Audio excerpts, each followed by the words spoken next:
Fala, torcedor gremista. Desde o começo dessa tragédia aqui no Rio Grande do Sul, eu não dei mais as caras aqui no canal Análise Gremista, até porque eu acabei me envolvendo muito no meio disso tudo, mas tá tudo bem comigo, com a minha família. Eu moro num lugar bem alto aqui em Porto Alegre, então tá tudo certo, que não, esse lugar aqui não foi afetado, tá bom? Mas é claro que me vejo obrigado a me manifestar com relação ao retorno do Grêmio aos gramados, e inclusive com essa parada de 2 rodadas no Campeonato Brasileiro. Bom, primeiro ponto que eu quero destacar é o meu absoluto repúdio a essa instituição corrupta que é a CBF. Sempre foi uma instituição muito corrupta e sempre prejudicou muito o futebol brasileiro pensando apenas nos seus próprios ganhos. 2 rodadas é um escárnio. Precisávamos de muito mais do que isso. Tem 3 times aqui, os 3 têm a possibilidade de treinar. Então, a isonomia do campeonato está prejudicada. Alguém tem dúvida que se fosse em São Paulo teria parado já no primeiro dia? Segundo ponto do meu posicionamento é em relação ao cinismo de alguns clubes do futebol brasileiro, que não à toa são os clubes que mais mandam na CBF. São Paulo, Corinthians, Palmeiras, Flamengo, que são os times que foram contra a paralisação. Não é à toa que o futebol o brasileiro está nessa draga que está, porque os clubes grandes não conseguem se unir em prol de si próprios.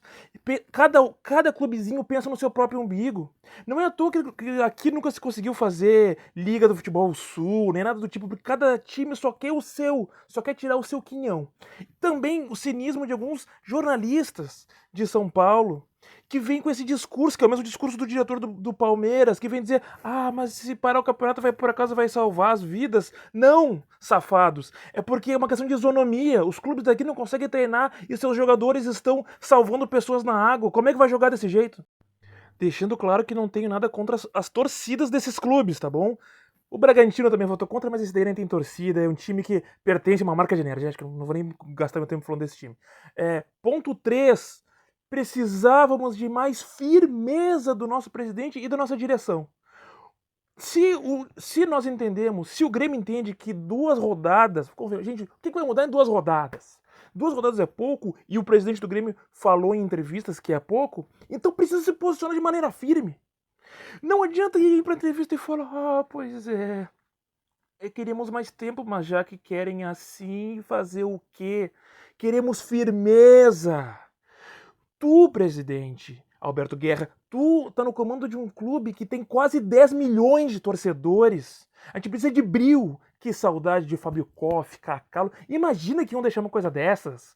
Até Paulo Doni, Guerreiro, que são polêmicos, mas também teriam firmeza. Sobre a escolha de treinar no estádio do Corinthians, no CT do Corinthians, e jogar no estádio do Curitiba, eu não gostaria que o Grêmio treinasse lá no Corinthians, já que é um dos clubes que foram contra a nossa reivindicação. Mas eu até entendo, porque assim, tem estrutura suficiente para abrigar o próprio Corinthians e o Grêmio. Já no caso de jogar em Curitiba, bom, parece que a análise do Renato, o Renato é quem manda no Grêmio, né, é de que o estádio do Curitiba, o Couto Pereira, tem melhores. Faz sentido. Já que é para jogar no Paraná, o Grêmio tem uma relação institucional historicamente melhor com o Curitiba do que com o Atlético. E o Paraná é o segundo estado que mais tem gaúchos fora do Rio Grande do Sul. Primeiro é Santa Catarina. Eu achava que o Grêmio ia jogar em Santa Catarina porque a colônia de gaúchos lá é gigantesca, é mais de meio milhão de pessoas. Eu acho que seria mais importante agora, tá? Porque o Grêmio tá tão mal fisicamente que é mais importante a torcida do que a condição do campo. De qualquer maneira, espero que o Renato tenha acertado nessa escolha, porque o estádio do Curitiba é um estádio que parece que tem. Não posso deixar de agradecer ao Atlético Mineiro, sua direção e sua torcida por terem aí puxado os demais clubes em favor dessa parada. Claro que 2 rodadas, né? Mas se não fosse o Atlético Mineiro, talvez nem isso acontecesse. Não, talvez não teria acontecido nem isso. Também fizeram um jogo beneficente, um jogo treino beneficente para arrecadar fundos aí para doações para o nosso povo aqui que está sofrendo tanto. Então aí, um grande beijo pro pessoal do Atlético Mineiro. Já o Bahia, que é um clube que historicamente tem uma relação ótima conosco aqui do Grêmio, quase votou contra. Chegou na última hora e mudou o voto e acabou votando a nosso favor.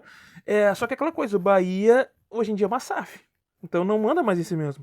E o Atlético Mineiro, que tem uma gerência grande de empresários, é verdade, de empresas, mas não é SAF. Aí você vê a diferença de um clube se é SAF ou não. Manda em si mesmo, se é SAF, não manda em si mesmo. por fim, eu não posso deixar de falar da questão técnica. Olha, gente, eu acho que a temporada para os 3 clubes aqui do Rio Grande do Sul está comprometida de maneira muito perigosa. A partir de agora, no Campeonato Brasileiro, nós vamos ter muita dificuldade. Olha, nós vamos talvez brigar contra o rebaixamento, porque a diferença física ficou muito grande. Nossos jogadores ficaram sem treinar agora por muitas rodadas, por muitas semanas. E os times dos outros estados estão a pleno. Na Libertadores, onde eu sinceramente acreditava que o Grêmio ia classificar, porque ia jogar agora dos jogos em casa, depois ia jogar no Chile contra o Huachipato, eu achava que o Grêmio ia sim se classificar, nem que seja em segundo do grupo. Agora ficou muito difícil. Inclusive, pô, o pessoal da Comebol não nos ajudou em nada, não cogitou nenhum tipo de auxílio, nada. De novo, faltou também a direção do Grêmio cobrar. Mas assim, gente, tem outras consequências que essa tragédia vai trazer pro nosso clube, pro nosso Grêmio aqui, que eu vou trazer em próximos vídeos, tá? Mas por enquanto é isso. Se cuidem.